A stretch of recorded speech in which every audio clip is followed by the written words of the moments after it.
Welcome to my first Dread Pirate writing blog. I thought I would do a little bit different video this week to go over an element of writing craft that I've found useful myself, and also use this as a space to give some updates on my writing career, my publishing career, so that people can find out what's coming down the line. So, first I want to talk a little bit about writing craft. Stories matter.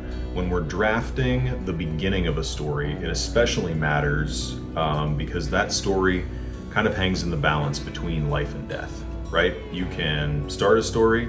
I imagine a lot of writers have started plenty, myself included, that are sitting on your computer and never finished. Maybe they don't even get past that first session. You start writing, you have a really good idea, you kind of run out of steam, maybe 500, 1,000, 2,000 words in. You stand up from that writing session, you're feeling good, but when it comes time to come back to it, your idea well that started your story has run dry. How do we prevent this? One trick that I've learned, and I'm going to pass on to you today, is make promises that you don't intend to keep. I'm reminded of Cogsworth's line from Beauty and the Beast, right? Flowers, chocolates, promises you don't intend to keep. So, what's a promise we don't intend to keep in our writing? Well, that is a detail that provides some intrigue both to a potential future reader and to ourselves as first draft story writers. So, I'm going to reference my own book. This is the first book that I ever published 10 years ago now, which is just crazy. But this is The Mad Maze Below.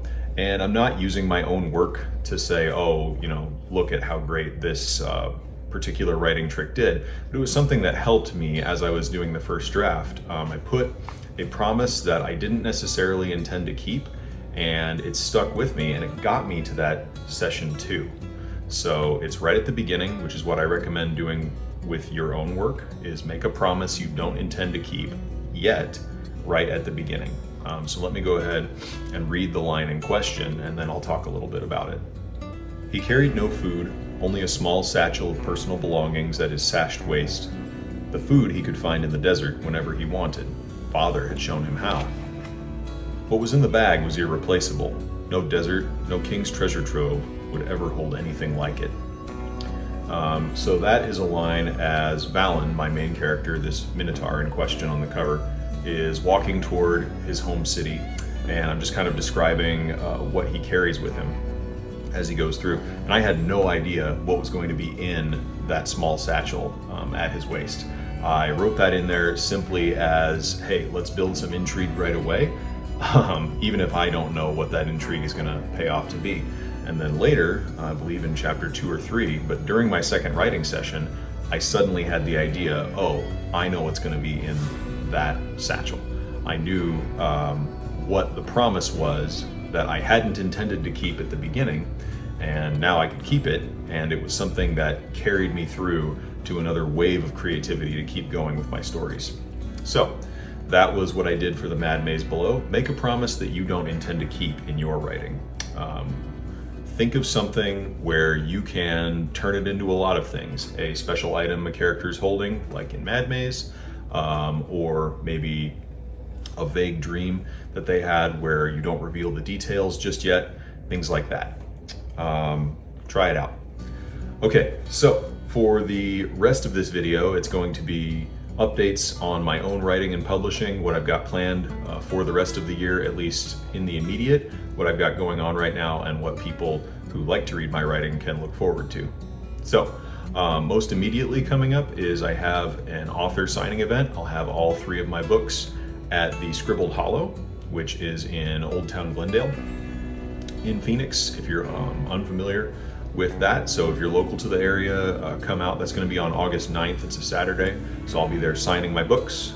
You can come meet me, hang out. It's a cool store anyway. They just opened, and I really like small bookstores, right? Obviously, as a writer of fiction. So come check them out.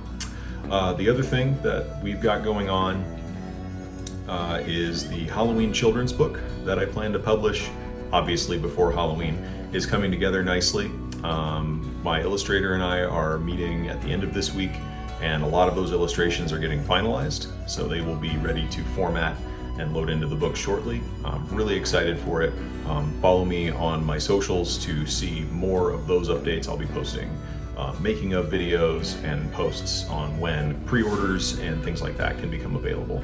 So the other thing, I'm actually publishing 2 things this year. So the second item is a novelette called Silver Hands. It's a weird Western, and I'm really excited about this one. This one will come out after October, so after I release the children's Halloween book, I'll have a Weird West novelette coming out before the end of the year. So a new book designed specifically for older readers, and then a children's book that families can read with each other.